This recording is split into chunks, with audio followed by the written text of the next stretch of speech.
Quien estuvo allí en Brasil es Fabián Sí. Paloliver. ¿Cómo Fabián, le va? Un gusto. contanos, a ver. Uy, bueno, ¿por dónde empezar?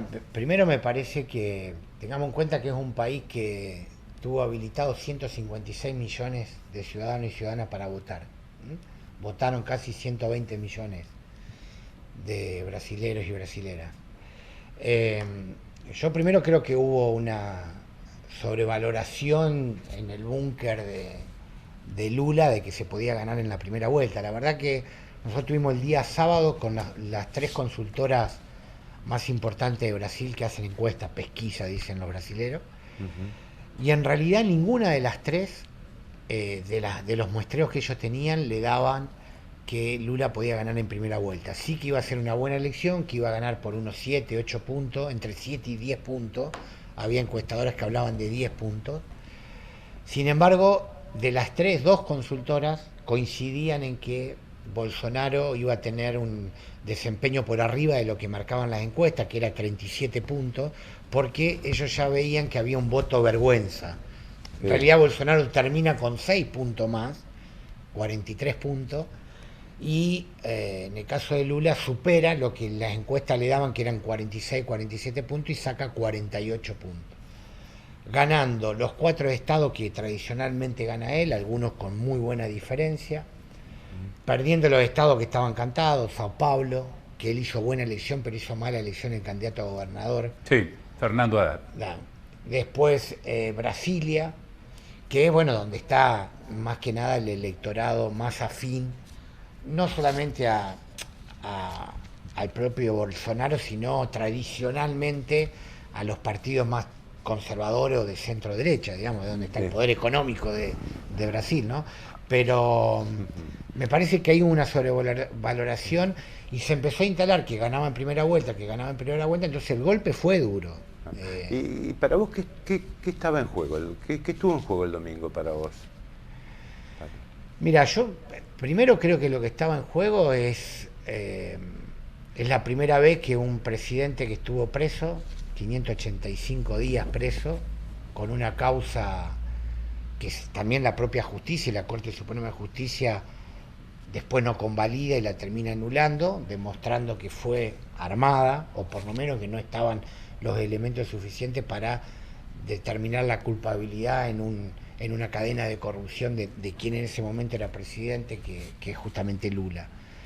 Eh, yo obviamente que mi corazón y mi preferencia estaba con Lula, eso sin duda, ¿no? Sí.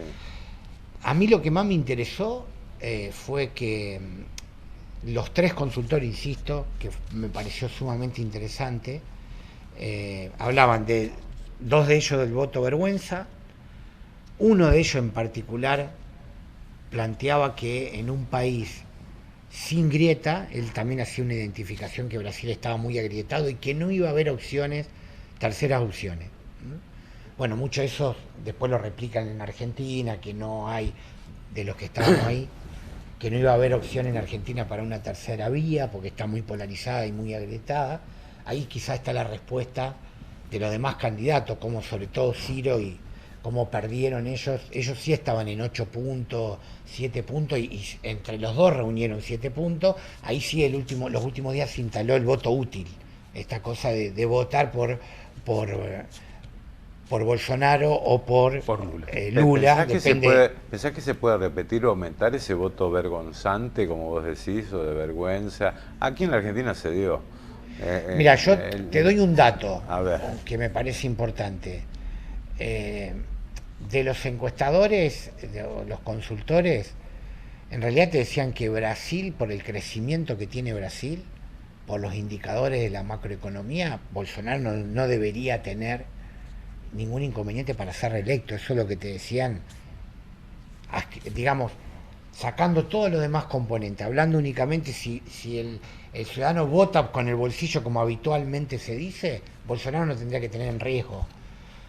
Porque un país, en general Brasil siempre crece, eso también digamos, el problema de Brasil no es el crecimiento, sino los modelos de producción que a veces están en crisis y cómo se distribuye, pero no es el crecimiento. Sin embargo, todos coincidían que Bolsonaro, por su discurso de mucho odio, por su racismo, su, bueno, otras actitudes que para nada son las actitudes de una persona que tenga un perfil humanista, le iba a jugar en contra, y que eso es lo que estaba pesando mucho en la elección de Brasil. Primero, en muchos sectores, sobre todo los sectores populares, la condena injusta a Lula, porque hoy está instalado en esos sectores que no hay duda que Lula no fue culpable de los delitos de corrupción. Y por el otro lado, muchas, sobre todo las minorías, que fuertemente salieron a trabajar por Lula. Ahora, vos ibas al acto y estaba todas las minorías que se te ocurra, de la comunidad del LGTB, que estaba lleno, claro, un presidente que los combate, que los persigue, que los desprecia.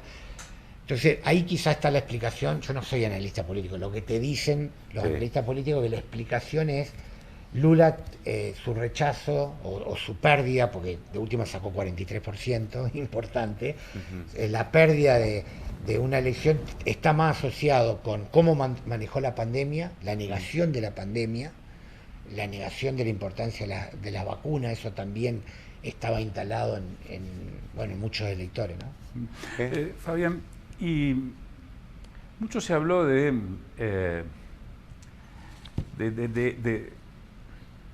cómo jugó una medida que Bolsonaro tomó en los últimos tiempos, en los últimos meses, como fue un bono de asistencia a los sectores más vulnerables. ¿Eso impactó, sumó a favor de Bolsonaro?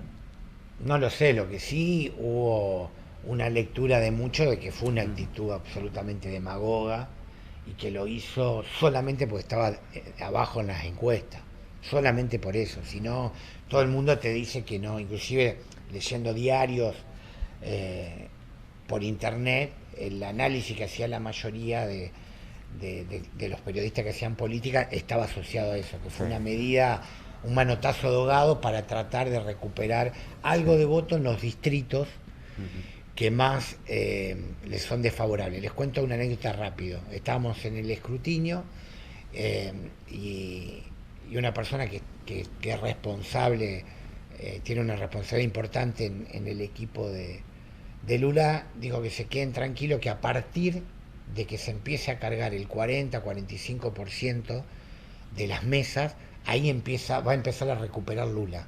Porque nos explicaban, son pendrive que se van cargando. La urna es un pendrive porque es voto electrónico, ¿no?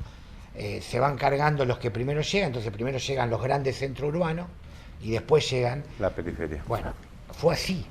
Empezó la elección con 49 puntos a favor de Bolsonaro y 41 Lula. Y a los 50 Lula ya estaba achicando hasta que le terminó sacando 5 y pico. Ahora, hay sí una lectura de que ambos sectores, Bolsonaro con algunas medidas y Lula con la alianza que hace, la nueva alianza que hace, sobre todo con la incorporación del vicepresidente,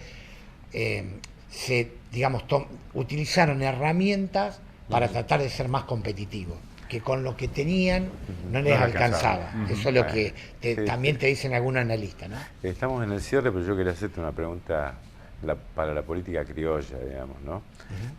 Bueno, vos estabas de viaje, ¿no? Pero el PRO formula una convocatoria amplia con radicales para enfrentar al kirchnerismo. ¿Esto cómo lo ves? Tanto en la nación como en la provincia. Es decir, vos como radical, ¿te alinearías en Juntos por el Cambio con Macri a la cabeza, por ejemplo? No.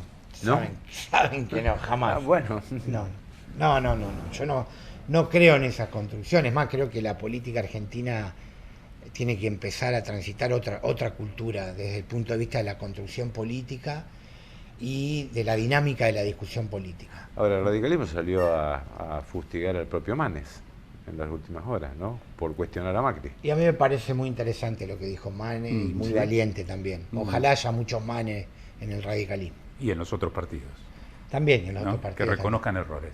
Gracias, Fabián. Gracias, Gracias.